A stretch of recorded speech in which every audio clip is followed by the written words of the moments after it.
Okay, hi. That was a blessing. I'm Michael Randall. This is my wife, Carol Randall. We're part of what's been known for a long time now as the Brotherhood of Eternal Love. We've been called the hippie mafia. We don't like that word. We're not gangsters. We're outlaws. Big difference. We broke the law because we had to. You're supposed to. Something so good came along that we had to follow it. We took acid and we had a spiritual awakening.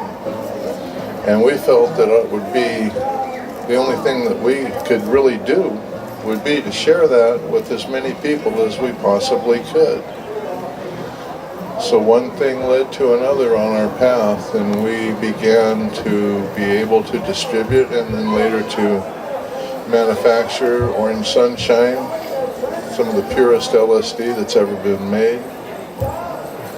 And I thought we would start today, with a poem that my wife wrote about the molecule.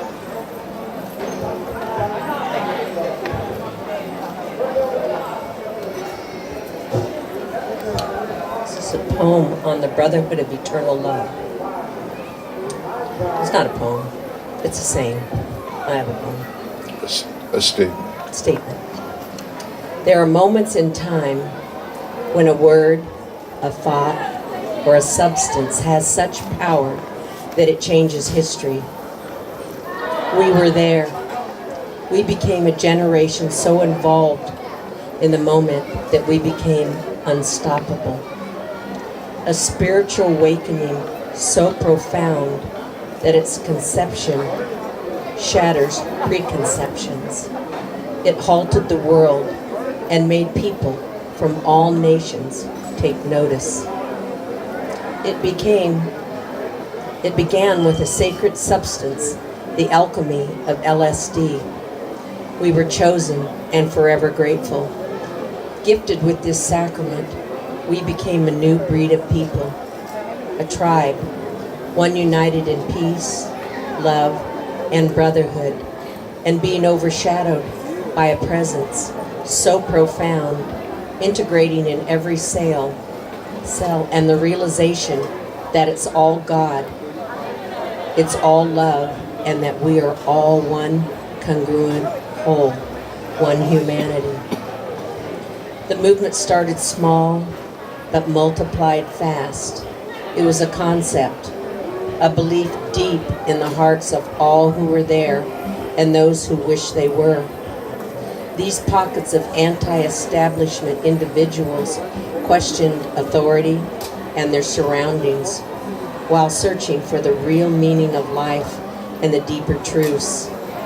These communities of like-minded individuals and families of communal creativity focused on family, friends, poetry, art, and all kinds of music. Spiritual practices like yoga, meditation, health, alternative medicine, right action, demanding to be free from societal restrictions and restraints and hang-ups. The pureness of thought exploded and we were everywhere, and there are now millions of us. And out of this peace movement was born love-ins, be-ins, anti-war demonstrations, country fairs. They were occurring everywhere. College campuses erupted with thousands of people refusing the draft. This startled the government, to say the least, and the powers that be. The president was impeached, wars were stopped, an entire generation stood up and said, "Hell no." And we are that generation. We are so blessed. We existed before they even named us hippies. Social change was occurring and continued on multiple levels. And out of this orderly chaos came the free speech movement, free love movement, farm workers movements, organic farming, health food stores, juice bar, natural birthing process, breastfeeding were all brought back. Also, helped fuel the women's movement, gay rights movements, environmental movements, civil rights, and the anti-war movements, and more movements. The message was clear. The world was uniting behind one principle and one thought, love, and its affirmation of peace and compassion and brotherhood. And we are that generation of young, free-thinking people. We were willing to stand up and be counted, and our willingness to be different. Who would have thought that we, brothers and sisters, stood for the truth of individual freedoms, like the freedom of expression, or the freedom for an individual to make a choice, spiritually, sexually, socially, our rights to be different and still belong. Honor in refusing to fight without judging those who did. Creativity, love, and respect for all things and all people. Our right to think independently, to make a difference, and our willingness to share with others. Yes, we changed the world, and we can be humbly proud of that. And I am so grateful, as I know you are, to be part and parcel of this sacred movement. Thank you to our lawyers and all the powers to be, God, Christ, gurus, saints, and sages, to all the alchemists who sacrificed, who suffered, who paid the price, and those who had the courage to manifest this dream, our vision. We will all go down in history because we made a difference and continue to this day, still making a difference. How blessed are we? How blessed are we? Brothers and sisters, how blessed are we?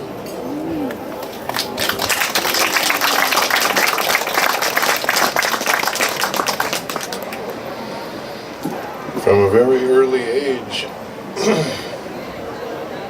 we kind of, as we became adults, LSD came into our life. So it has pretty much governed our spiritual outlook and our aspirations ever since. We never grew out of it. It wasn't a fad. It wasn't a phase. Spiritual truth and spiritual understanding are never faddish or fashionable or go out of fashion. A lot of what the great people before us on this stage were talking about is the same things that my wife and I believe in.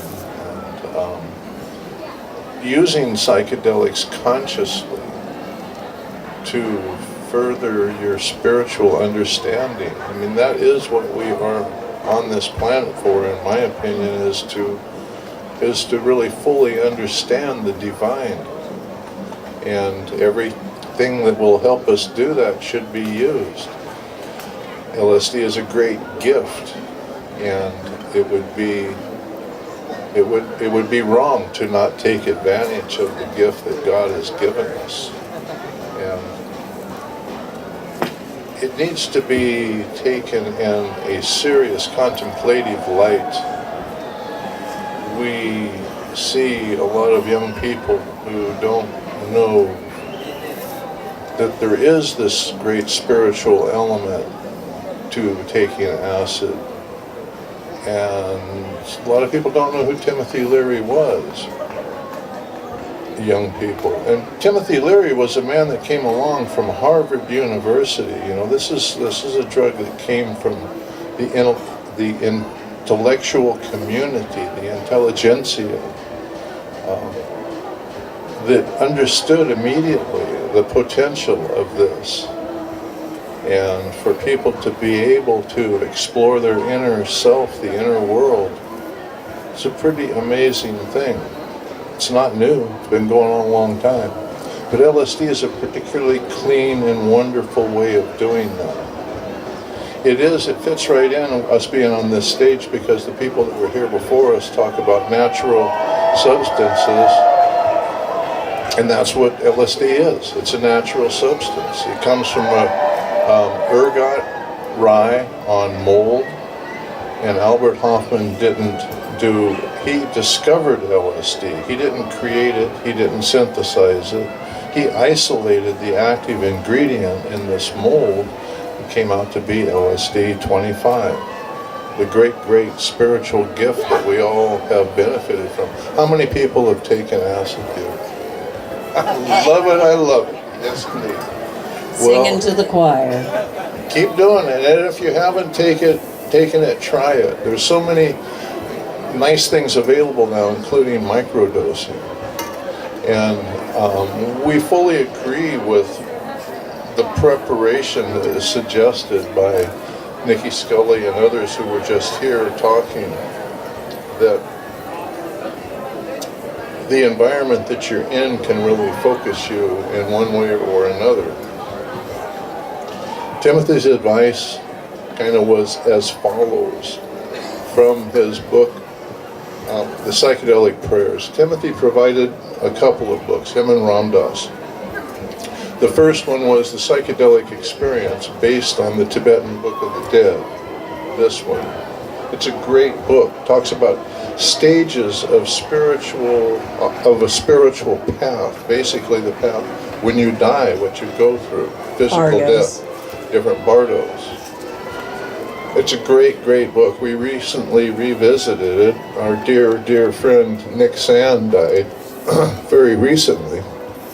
And we read this during the day that he was being cremated. We knew the time he was going to be cremated from 10 in the morning until 2 in the afternoon.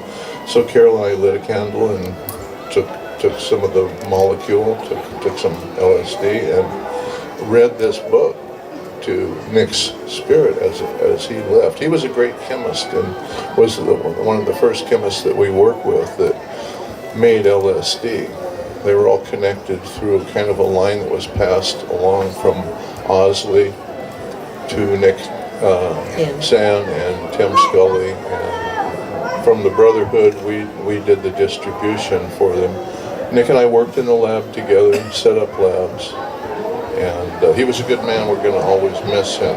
Has anybody ever tripped to this book? Well, the old timers, the only ones that know this one, you got to find a copy. The other one is the Psychedelic Prayers, which is a retranslation of Lao Tzu's Tao Te Ching. It was written 2,600 years ago, but the message is timeless. Timothy has kind of reinterpreted it into modern psychedelic language, restructured it to fit the stages of a psychedelic trip, of an LSD trip. We have a guidebook that we've created, which is a condensation of Timothy Leary's book, Psychedelic Prayers, and a little of the wisdom of the Tibetan Book of the Dead, in a convenient size for young people today to be able to have some kind of an idea of what to expect spiritually when they journey, and a bit about how to do that in the setting that you should be in to be taking the very best advantage of this great gift that we have been given from the universe. And if you've ever had, like they were talking, anybody having a hard trip, this will smooth it right out. Read them, yeah. If somebody's having a hard time, read them some of the poems. And we made it so it fits in a pocket, so you can whip it out, lay them down. It's a good book to use to read, but it's also kind of a field guide also. And everything in here, like all of these books, are only suggestions. There's no real rules. But they suggest, let there be simple, natural things to contact during the session. Hand-woven cloth, uncarved wood, ancient music, flowers, growing things, burning fire, a touch of earth, a splash of water, fruit, cheese, good bread, wine, sacred smoke, candles, temple incense, a warm hand, anything more than 500 years old. Of course, it is always best to be secluded with nature. These are real good suggestions. You can have fun dancing. You can go to raves and social events and things, but there's a stillness that you need or you'll miss a lot of things. You know, the universe whispers, and you need to be aware and quiet so you can hear the whispering. And so nature and being with good friends and being in a trusted environment, and an environment that is somewhat free from surprises that the world can have for you if you're somewhere like in the city dancing at a rave and you got to get all the way home. There's all sorts of things that can happen. Maybe when you're an adept that is already familiar with the territory, a rave might be a lot less hazardous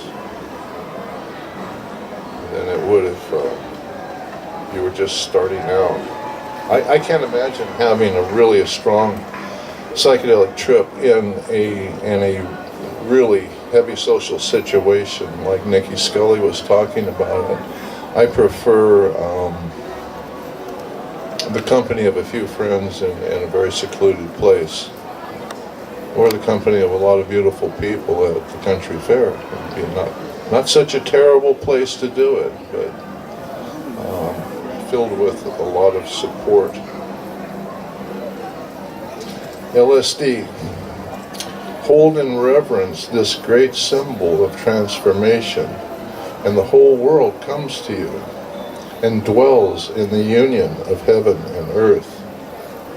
Offer music, food, wine. The molecular message is without flavor. It cannot be seen or heard. It cannot be exhausted by use. It remains. Taoism is like Zen Buddhism was kind of born when Taoism and Buddhism met, and it's a very simple philosophy of life more than it is a religion. The Tao is considered the way; it's a path that is walked upon, not so much as an entity, because it changes. It's a breathing. God is a breathing, living thing that evolves each next moment into what it's going to be, into its own future. And there are no real hard, fast rules. That's one of the things that I think that the psychedelic experience tells us. Everything is very fluid. There isn't any real concrete essences that people can hang on to, like we like to do as human beings, have things that we figure that we can know, but as soon as you know them, they kind of slip away and dissolve, and a new thing comes to you, and you don't know anything really.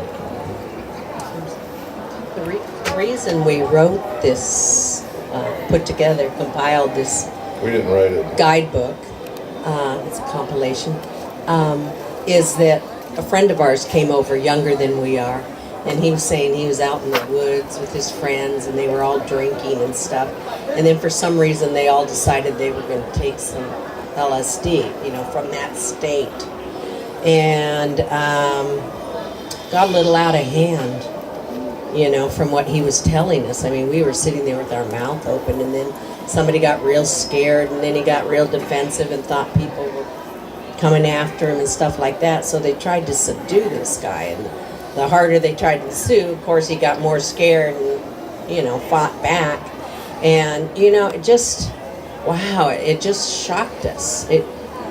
When we heard what went on, how they tried to subdue and all this, when our friend left, we both sat down and cried, because it was just all so unnecessary. If they would only know how to guide somebody through a difficult time, it would have just changed, everybody there's life, which it did in a funny negative way. It really did, once something goes wrong like that.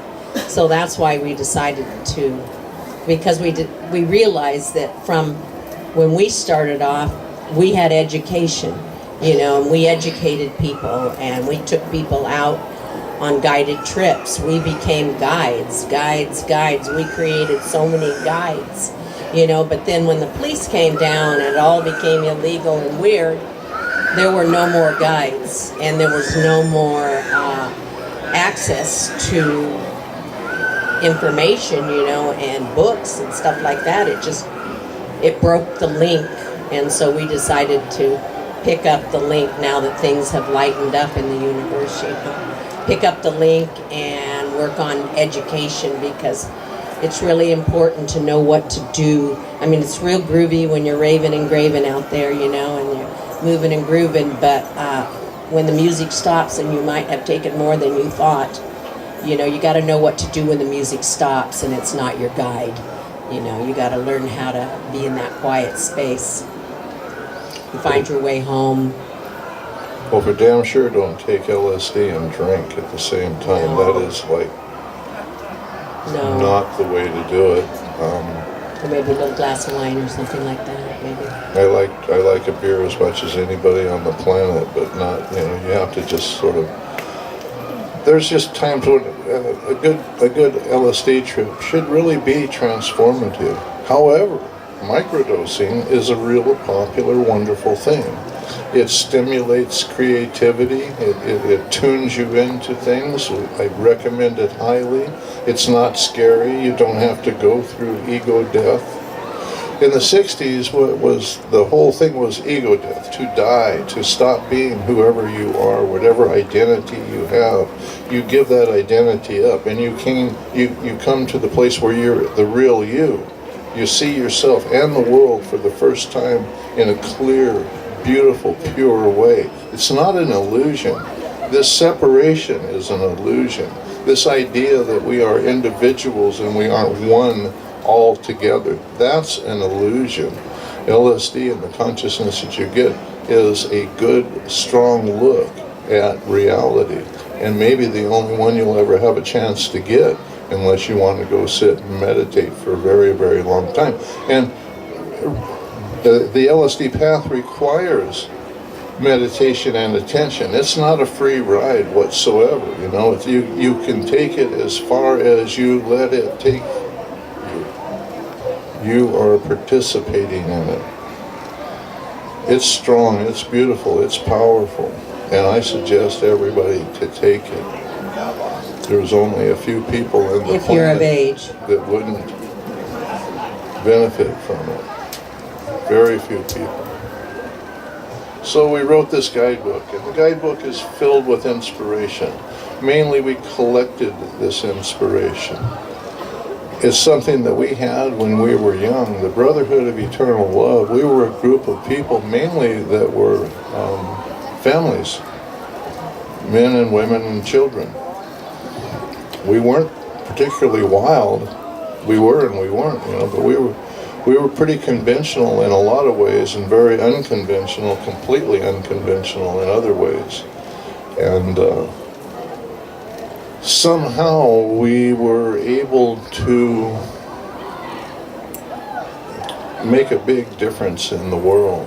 We were able to get away with an awful lot. We made a huge amount of LSD and distributed it around the world. We basically did what we thought we were going to do.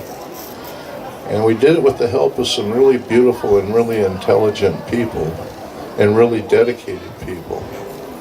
People that are the kind of people that make psychedelics are not the kind of people that are making cocaine in the jungle or something.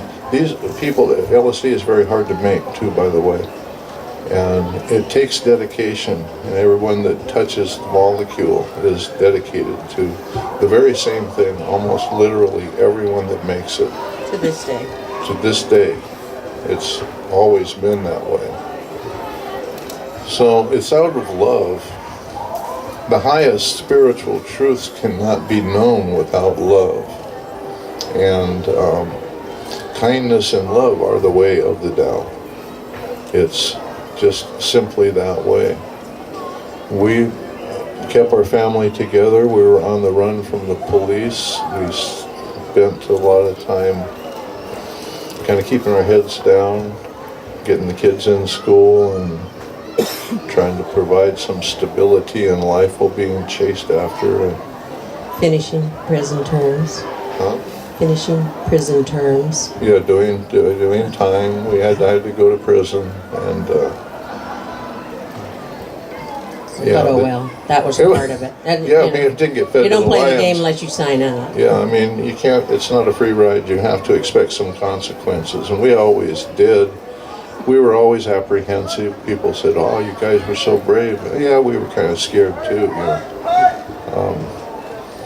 But you can't say no. I just wasn't in a position to ever say, like, I'm not going to do this because I might get in trouble. I might have to suffer. Well, everybody has to suffer a little in life. I think that LSD has prevented me from doing a lot of suffering. The suffering of ignorance, that's a pretty bad sentence, you know. That's a life sentence that most people are living under today. Anything we can do to sort of wise up should be done. And that's why kind of education, the book that MAPS puts out, MAPS does a wonderful, wonderful job of promoting psychedelics. We all started taking LSD before it was illegal. We took it for years before it was illegal.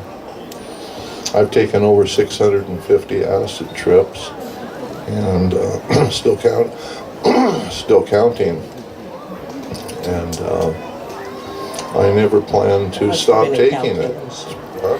That must have been some kind of calculation. Yeah, I mean, it's an estimate. He didn't keep count. I know. It might be 652. Yeah.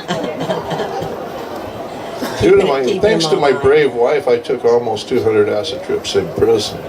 So I took it I had nothing else to do, you know. I took it every Sunday with a lot of people. Had people on the yard in Lompoc in the penitentiary, and had reading the Bhagavad Gita to people that had their heads tattooed and shit, and changed a lot of souls in there too, you know, for whatever. Didn't make them worse, that's for sure. They were already, some of them, pretty bad people, but they were all just, you know, we're all just confused in this life. It's a little bit confusing, isn't it? Yeah. So, it's a beautiful thing. Life is a beautiful thing. I see all these beautiful souls sitting right here today. I mean, my God, you guys are beautiful. You know, and it's because you're looking for something. You're born beautiful. You know, we're born, we have everything already. You know, it's our gift when we're born. The spiritual understanding is already in place. We just have to find it and clarify it. Kind of polish those mirrors up, get them reflecting accurately. And psychedelics helps do that. And out of total respect for all of the people that advocate the use of botanicals, LSD is a botanic. It's just been refined, and everything has been removed but the active ingredient, which and then leaves no toxins or anything for the body to deal with. That doesn't bother the liver. It's too small. There's only such a small amount of LSD that if you took a lot, it's known to not be necessarily good for the liver, but if you would have to be taking a lot of acid before you would have any problems like you may encounter with smaller amounts of peyote or psilocybin mushrooms. And I love psilocybin. I love peyote. Love it. But LSD is my thing. It is the one thing that I can count on. It's an old friend, and it's always been gentle and good and strong and powerful when it needs to be. A really good acid trip, you should be scared for a minute or two, you know. You should be challenged, like, my God, you know, that last little molecule of you that you give up and step into the light. That used to be our saying when we were very young, and we'd take people out. That was the question. Did you get in the light? That was everybody's goal. Has anybody seen the documentary Orange Sunshine yet? It's a good one. You should. It's on Amazon. Prime. Amazon Prime, YouTube, and iTunes. And there's another one called Sunshine Makers, which is on Netflix, and it's very historically correct and goes all along the same. It's the same story. Same story. A little ahead. So you should see both those to get yourself up to date. The Sunshine Makers is like the prelude to Orange Sunshine. And Orange Sunshine is the first time that a story of what the Brotherhood did and what we were about has ever been told, where our spiritual motivations were emphasized directly, because we had a direct influence in making this movie, and we had editorial rights, and we didn't want to go with the Mickey Spillane cops and robbers sensationalist story. We wanted to show the story of how we as young people became so motivated that we were willing to break the law and be a target like Timothy wound up being, and that's been left out until now, but it won't be left out anymore. The story has been told, and it will be told more. There's going to be a lot more to come. It's a good story. It's a wonderful story. It's filled with love and devotion and good things. And adventure too, I always get to a point where I don't know where to go next. The gate of all wonder.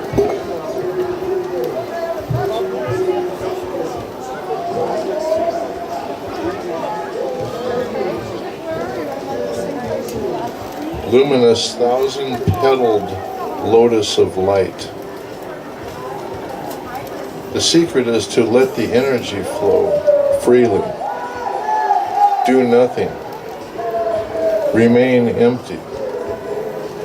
Remember the flow of water. The utility of emptiness. Embrace the void.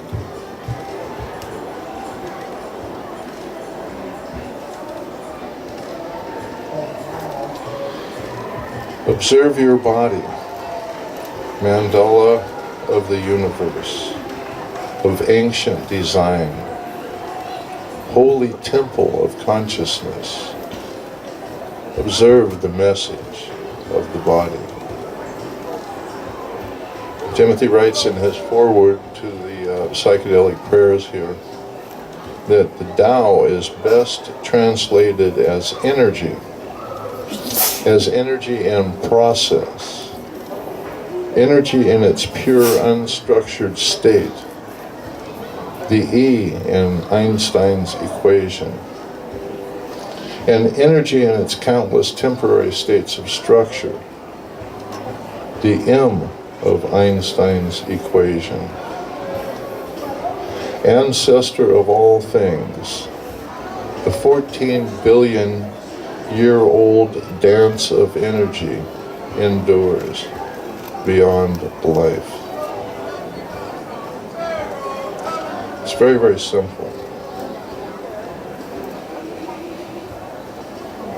You know, a lot of people asked us, commented about the documentary, and they said, "Oh my God, it was a love story." They wanted all the cops and robbers in it and all that, and they're in there, but they say, "Man, it just turned out to be a love story." And I said, well, that's what it was, I guess they asked the wrong people, because it was a love story, and it still is. That's how it got started. What's better than that? So let's do some questions and answers, and go ahead, speak loudly so everybody can hear. All right, I was going on to your comment about set and settings, and you were also talking about rock shows and things of that nature. And I've been very blessed to have been able to experiment in all sorts of settings, from caves to mountains to rock shows and stuff like that. And I think they're all wonderful. But I want to touch base on the rock shows in particular. Nikki was referring to the Grateful Dead and how LSD actually transformed not just the music but the band, but it was a creative experience that became psychically entwined, in which it wasn't just a rock show anymore, but it transformed into Om circles and drum circles. It transformed in the Grateful Dead was not just a rock show anymore. They were the guides. He's totally They right guided about this. everybody. Good point too, by the way, that it was more of a Om circle and things than it was a rock show. And that's true. The It's Grateful true. Dead was the one band that really could unite consciousness. Well, and when you're tripping, like you're listening to the Grateful Dead, if you think about what you're doing, you're dancing, which means you're moving your muscles, you're bringing in air. But like all LSD, right, it takes you in its own path. You have to get to that deep inner meditation where you have to work on your shit and then transform out of it in order to get back to the area. And one of the things that rock conscious can do is give you a slight distraction if you need it. And get back Give to you a what? A Slight distraction. To get back Yeah. to that reality. Yeah. And so I don't know if there's not really a question there. It's just Yeah, I know. It's a good thing to point out. The Grateful No, it's Dead, good. No, look, we love Or- to move and groove to music. they were masters of consciousness. I remember being at the Shrine Auditorium in Los Angeles a long time ago, and the guy came out on stage and the curtains were drawn and he said, "Ladies and gentlemen, the Grateful Dead present you." And it came open and they were, and it's what they were doing. They were like turn you inside out and get you dancing. It was. Get everybody as one thing, one vibrating thing.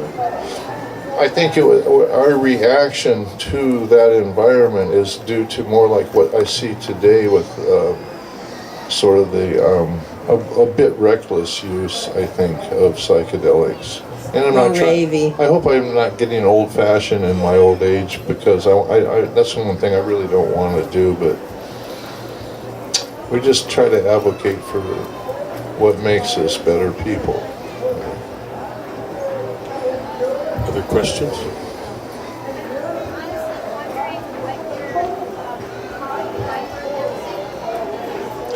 What is microdosing?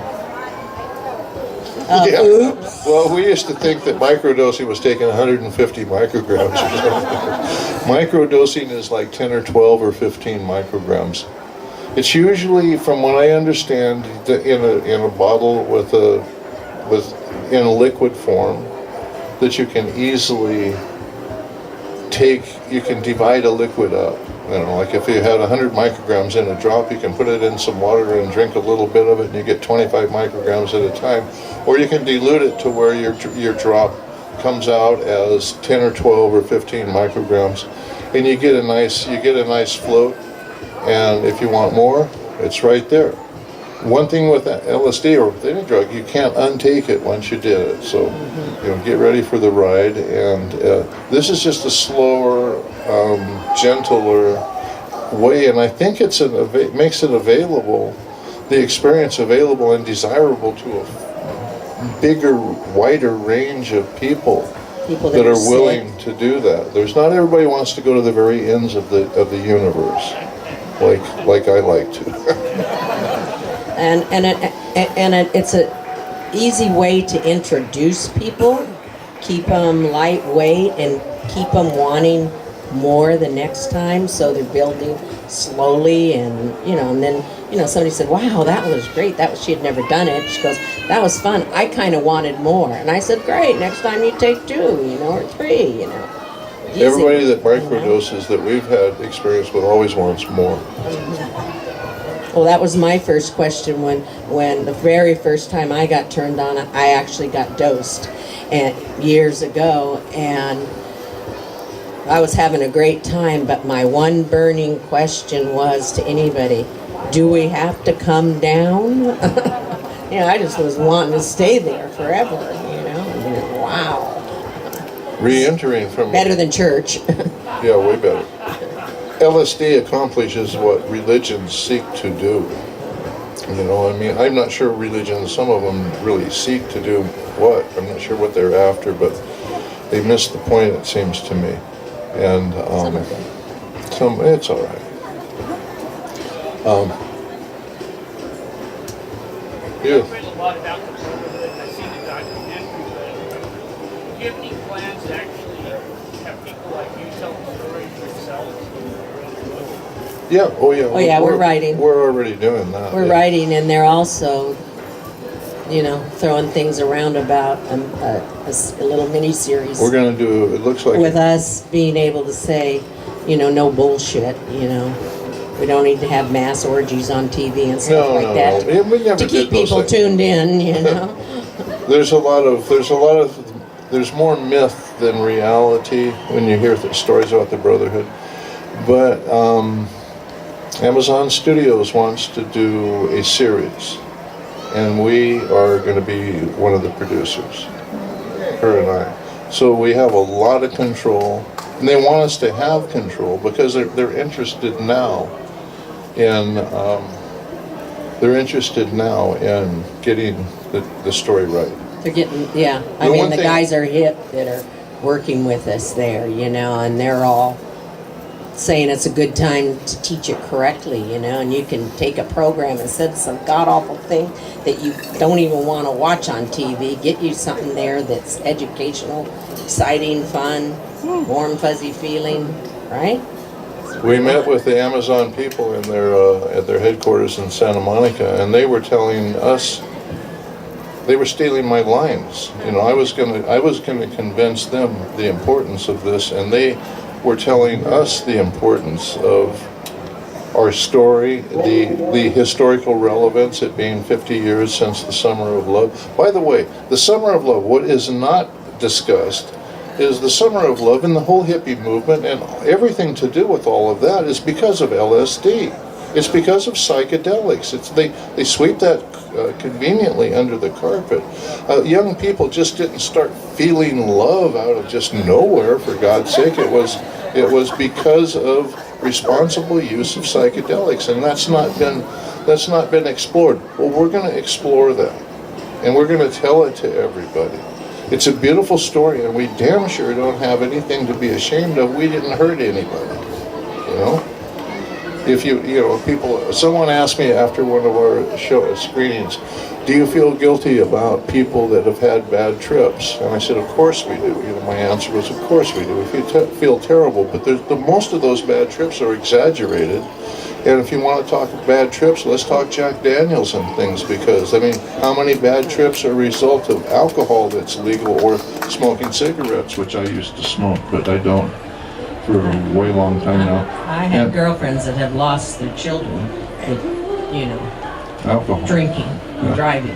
Yeah. Or That shit is dangerous, you know. But LSD is relatively mild compared to the effects of other kinds of drugs. Who wants? We got to go. We only have a few minutes, so let's go. So you talk about like taking LSD and like always like wanting to stay up. Good enough. But there is a point where you got to come down, and how do you decompress? Yeah, that's a big re-entry. We have got the experience divided into 4 sections. One of them is re-entry into the world, and it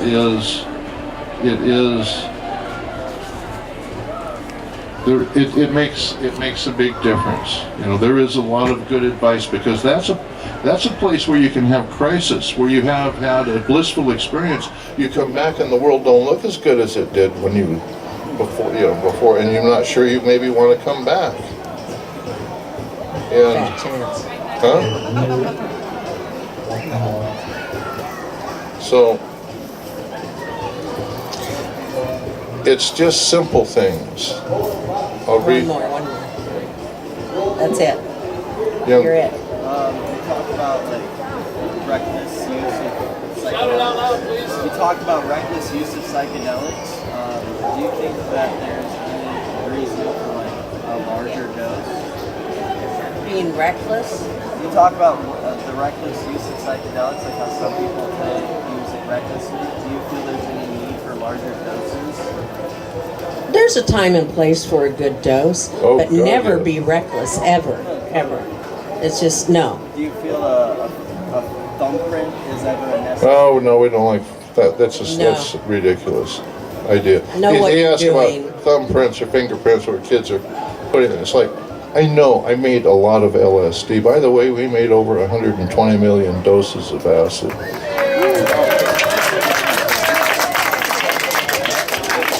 And if you take crystal white LSD and stick your finger in it and stick it in your mouth, you know what?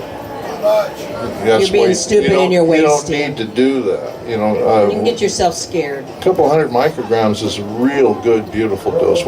Orange Sunshine was 350 micrograms. It started out about 300, and then we increased it to 350. And people were taking a quarter of a dose. So, people knew it was strong.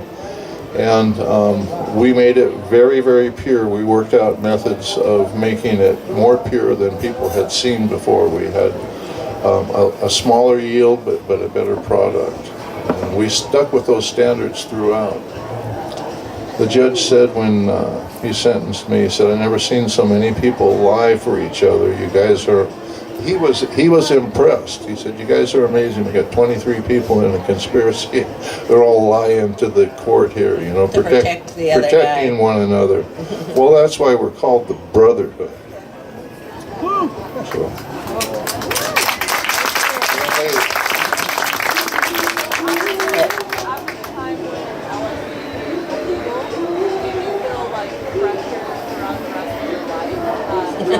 When pressure, when LSD became...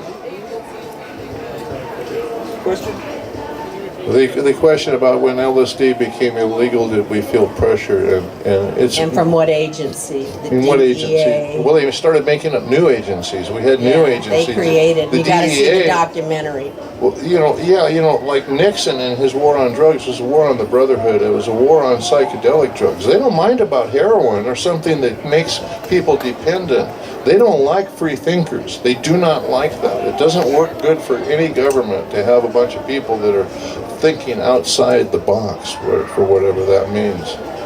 And so, you know what? It never slowed us down. It strengthened our resolve. We weren't about to slow down, legal or not. It didn't matter. We weren't going to quit. We're on a mission. Not going to quit taking it, and we're not going to quit making it. And we never did. I mean, we don't do it now, but we did. We did our share.